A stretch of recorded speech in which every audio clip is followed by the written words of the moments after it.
Given the long list of preceding curses mentioned in Deuteronomy chapter 28, one might ask, how are these curses still with the people of Israel today if the covenant was done away with? Aren't we under a new covenant? Well, the fact is, the covenant, despite what many believe, is olam, which is Hebrew for of long duration, or what is generally translated as everlasting, meaning it is still in force today. For as Yah said to Abraham, I will confirm my covenant with you and your descendants after you, from generation to generation. This is the everlasting covenant. I will always be your Elohim and the Elohim of your descendants after you. Moses actually said this much to the people of Israel following the address that included the long list of curses. Therefore, obey the terms of this covenant so that you will prosper in everything you do. All of you, tribal leaders, elders, officers, all the men of Israel are standing today in the presence of Yah, your Elohim. Your little ones and your wives are with you, as well as the foreigners living among you who chop your wood and carry your water. You are standing here today to enter into the covenant of Yah, your Elohim. Yah is making this covenant, including the curses.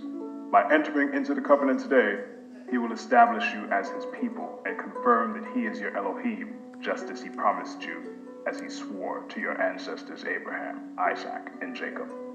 But you are not the only ones with whom I am making this covenant with his curses. I am making this covenant both with you, who stand here today in the presence of Yah, our Elohim, and also with the future generations who are not standing here today. You see, the covenant did not only involve the children of Israel who were alive at the time of its establishment, it also involved their many descendants, reaching right down to our time. And it is because our ancestors broke this covenant that the curses mentioned in Deuteronomy chapter 28 have persisted to this day. And it is the reason the children of Israel were scattered among the nations.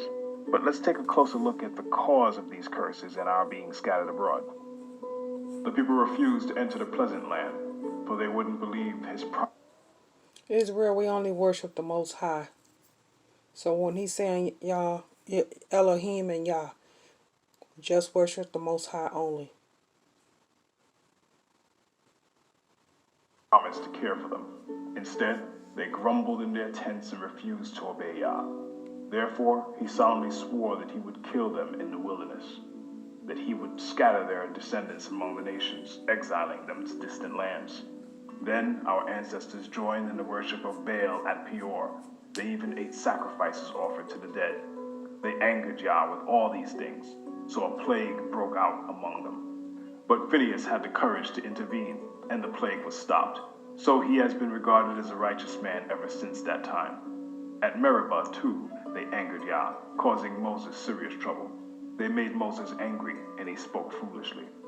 Israel failed to destroy the nations in the land as Yah had commanded them. Instead, they mingled among the pagans and adopted their evil customs. They worshipped their idols, which led to their downfall. Are we not doing this very same thing today? We are not to do as the heathen nations do. As it is written, do not fall into the trap of following their customs and worshiping their deities. And in 2 Kings we read, they rejected his decrees and the covenant he had made with their ancestors, and they despised all his warnings. They worshipped worthless idols, so they became worthless themselves. They followed the example of the nations around them, disobeying Yah's command not to imitate them. Again, we are not to be like the heathen nations. We are to be a peculiar treasure to him. But getting back to Psalm 106, they even sacrificed their sons and their daughters to the demons. They shed innocent blood, the blood of their sons and daughters. By sacrificing them to the idols of Canaan, they polluted the land with murder. They defiled themselves by their evil deeds, and their love of idols was adultery in Yah's sight. That is why Yah's anger burned against his people, and he abhorred his own special possession. He handed them over to the pagan nations, and they were ruled by those who hated them. Their enemies crushed them and brought them under their cruel power. Again and again he rescued them, but they chose to rebel against him, and they were finally destroyed by their sin. Even so, he pitied them in their distress and listened to their cries. He remembered his covenant with them and relented because of his unfailing love. He even caused their captors to treat them with kindness. Yah has unfailing love for Israel. He even knows that our exile will result in a remnant among us turning back to him. But I will let a few of my people escape destruction, and they will be scattered among the nations of the world. Then, when they are exiled among the nations, they will remember me. They will recognize how hurt I am by their unfaithful hearts and lustful eyes that long for their idols. Then at last they will hate themselves for their detestable sins. In that day, the remnant left in Israel, the survivors in the house of Jacob, will no longer depend on allies who seek to destroy them, but they will faithfully trust Yah, the pure one of Israel. A remnant will return. Yes, the remnant of Jacob will return to the mighty Elohim. But though the people of Israel are as numerous as the sand of the seashore, only a remnant of them will return. Yah has rightly decided to destroy his people. Yes, Yah of heaven's armies, has already decided to destroy the entire land. All this being said, many claim that Yah no longer cares for anyone being actual descendants of Israel nowadays. That if you have an abiding faith in Yeshua and keep his commandments, that is all that is required to be a part of Israel. Well, that would nullify the term descendant, and there are many genealogies in the scriptures and messianic writings that show how much Yah does consider actual lineage. Even the 144,000 are comprised of 12,000 from each tribe. If lineage and true descent from Israel does not matter, then why all this talk of a remnant of those people returning? As for Gentile lineage, while he cares nothing for the nations? No, for all the nations of the world are but a drop in the bucket. They are nothing more than dust on the scales. The nations of the world are worth nothing to him. In his eyes they count for less than nothing, mere emptiness and froth. Believing Gentiles, however, are quite another matter. In the book of Psalms we read, I will count Egypt and Babylon among those who know me, also Philistia and Tyre and even distant Ethiopia. They have all become citizens of Jerusalem. Regarding Jerusalem, it will be said, everyone enjoys the rights of citizenship there, and the Most High will personally bless this city. When Yah registers the nations, he will say, they have all become citizens of Jerusalem. Yeshua himself adds to this equation. When dealing with a believing Roman officer, a Gentile, we read this account in the book of Matthew. When Yeshua returned to Capernaum, a Roman officer came and pleaded with him. Master, my young servant lies in bed, paralyzed and in terrible pain. Yeshua said, I will come and heal him. But the officer said, Master, I am not worthy to have you come into my home. Just say the word from where you are, and my servant will be healed. I know this because I am under the authority of my superior officers, and I have authority over my soldiers. I only need to say, go, and they go, or come, and they come. And if I say to my slaves, do this, they do it. When Yeshua heard this, he was amazed. Turning to those who were following him, he said, I tell you the truth, I haven't seen faith like this in all Israel. And I tell you this, that many Gentiles will come from all over the world, from east and west, and sit down with Abraham, Isaac, and Jacob at the feast in the kingdom of heaven. But many Israelites, those for whom the kingdom was prepared, will be thrown into outer darkness, where there will be weeping and gnashing of teeth. Then Yeshua said to the Roman officer, go back home, because you believe it has happened. And the young servant was healed that same hour. Yeshua says the kingdom was prepared for Israel, but that believing Gentiles would experience it. This is crucial to understand.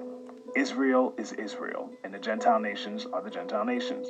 They are not one and the same. But even Gentiles will enjoy and experience the kingdom, while many Israelites will not.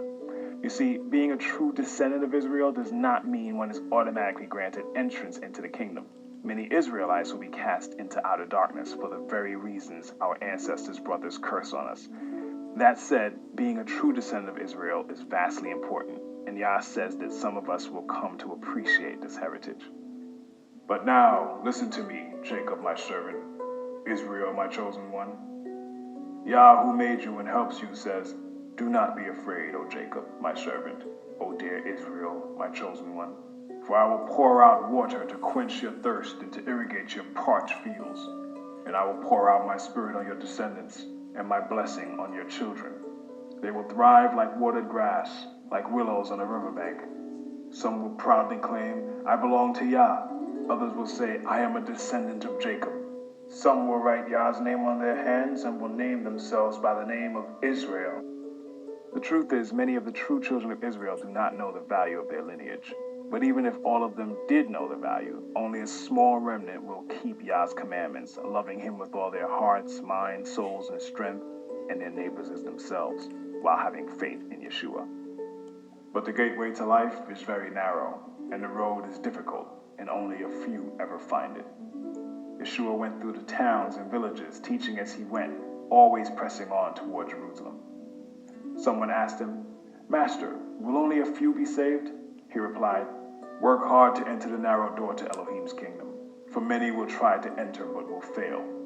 When the master of the house has locked the door, it will be too late. You will stand outside knocking and pleading, 'Master, open the door for us.' But he will reply, 'I don't know you or where you come from.' Then you will say, 'But we ate and drank with you, and you taught in our streets.' But he will reply, 'I tell you, I don't know you or where you come from.